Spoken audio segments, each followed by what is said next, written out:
পরীক্ষায় ভালো রেজাল্ট করতে হলে হাতের লেখা অবশ্যই সুন্দর হতে হবে, কারণ পরীক্ষার খাতায় উত্তর যদি সঠিক লিখে আসো কিন্তু হাতের লেখাই যদি খারাপ হয় তাহলে যিনি খাতা চেক করবেন ওনার চেক করতে অনেক অসুবিধা হবে। ফলে উত্তর সঠিক লেখার পরেও কখনোই ফুল মার্কস দেবে না।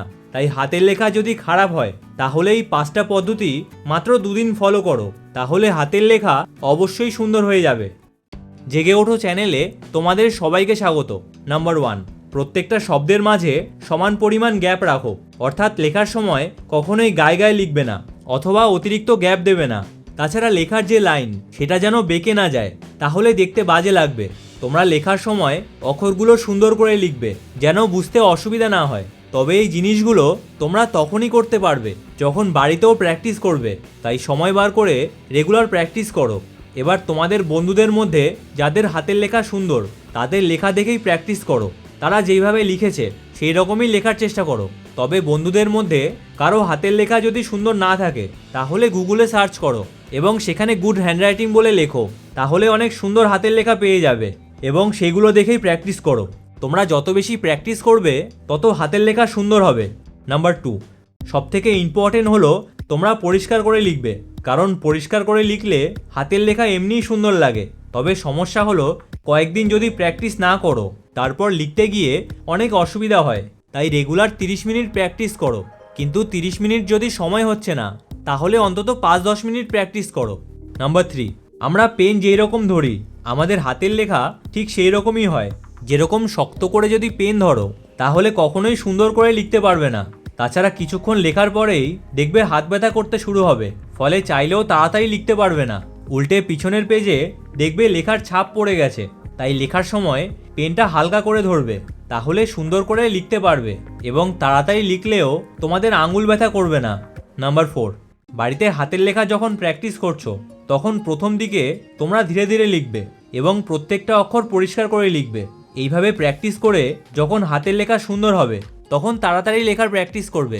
তবে সবথেকে ইম্পর্টেন্ট হলো তোমরা কী ধরনের পেন ইউজ করছো, কারণ হাতের লেখা অনেকটা পেনের উপরেও নির্ভর করে। তাই পেন কেনার সময় একটু দেখে নিয়ে তারপর কিনবে। দরকার হলে 3-4 রকম পেন একসাথে কিনে নেবে এবং সেই পেনগুলোর মধ্যে যেটা দিয়ে ভালো করে লিখতে পারছো তোমরা পরের বার থেকে সেই পেনটাই কিনবে। তবে এই পেন কেনার সময় কয়েকটা জিনিস খেয়াল রাখবে, যেরকম পেনের কালি যেন স্মুথ হয়, পেনটা যেন অতিরিক্ত মোটা না হয়, না হলে ধরতে অসুবিধা হবে। এবার পেনের কোন জায়গায় ধরে লিখছো এবং কিভাবে পেনটা ধরছো সেটাও খুবই ইম্পর্টেন্ট। তাই বাড়িতে লেখার সময় তোমরা লক্ষ্য করো যে কিভাবে তোমাদের সুবিধা হচ্ছে, তোমরা সেইভাবেই লেখার চেষ্টা করো। নাম্বার 5, হাতের লেখা সুন্দর করতে হলে বসার পদ্ধতিকে ঠিক করতে হবে, অর্থাৎ কিভাবে বসে লিখছো সেটা খুবই গুরুত্বপূর্ণ। যেরকম বেশ কিছু স্টুডেন্ট খাতা ব্যাকা করে লেখে অথবা লেখার সময় খাতার দিকে বেশি ঝুঁকে গিয়ে লেখে, ফলে হাতের লেখা এমনিই বাজে হয়ে যায়। তাই লেখার সময় তোমরা সোজা হয়ে বসে লিখবে, তাহলে হাতের লেখা সুন্দর হয়ে যাবে।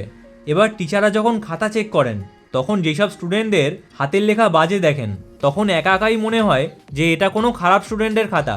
তাছাড়া লেখা যেহেতু পরিষ্কার নেই তাই বেশিরভাগ জায়গা বুঝতেই পারে না, ফলে সেই খাতাগুলোতে নম্বর একদমই কম দেন। তাই সবসময় পরিষ্কার করে লিখবে। আর যদি হাতের লেখা ভালো নাও হয় অন্তত কাটাকাটি করবে না এবং লেখাগুলো বড় বড় করে লিখবে, তাহলে হাতের লেখা এমনিই সুন্দর লাগবে। তোমরা পরীক্ষা অবধি এই 5টা জিনিস ফলো করো, তাহলে হাতের লেখা অবশ্যই সুন্দর লাগবে। এবার পরীক্ষায় যদি ভালো রেজাল্ট করতে হয় তাহলে ভোরে উঠে পড়াশোনা করতে হবে, কারণ ভোরবেলায় উঠতে পারলে অন্যদের থেকে অনেক বেশি সময় পাওয়া যায়। তাই ভোর 4টের সময় উঠতে গেলে তোমরা ডান দিকের ভিডিওটা দেখো। আর যদি পড়া মনে রাখার সবথেকে সহজ পদ্ধতি জানতে চাও তাহলে বাঁদিকের ভিডিওটা দেখো, তাহলে তোমাদের সাথে ওই ভিডিওতেই দেখা হচ্ছে।